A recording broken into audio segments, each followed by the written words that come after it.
हिंगोर सां रिपोर्टर मीर खान मंगने जो इरीगेशन सब डिवीज़न गंबड़ जी नाअहली काफ़ी अरसे खां नवलखी वाह मां निकिरंदड़ शहीद बेनज़ीर भुट्टो माइनर जी खाटी न थियण खां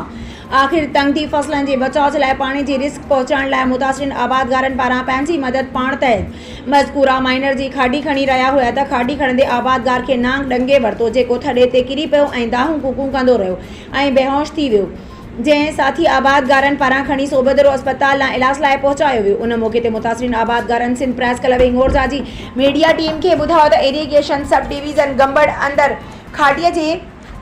मुंद में करोड़े रुपयनि जी सरकारी बजट हूंदे बि हू मज़कूरा ताल के सोबोदेरो समेत केतिरनि ई शाखुनि वाहन जी खाटी खणाए पासे जी रिसिक बहाल करण बदिरां सिर्फ़ खाटी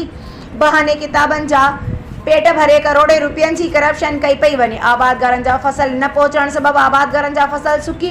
ठोठ थी रहिया आहिनि, पर इरीगेशन ज़िले खैरपुर तोड़े सब डिवीज़न गंबड़ जा राशि अमलदार सिर्फ़ ऐं सिर्फ़ करप्शन जे चक्कर में ॾींहं राति मसरूफ़ अमल आहिनि। आबादगार सरापा एहतजाज बुखूं कटण ते मजबूर, सिंध हुकूमत एक्शन वठण खां तैयार नाहे।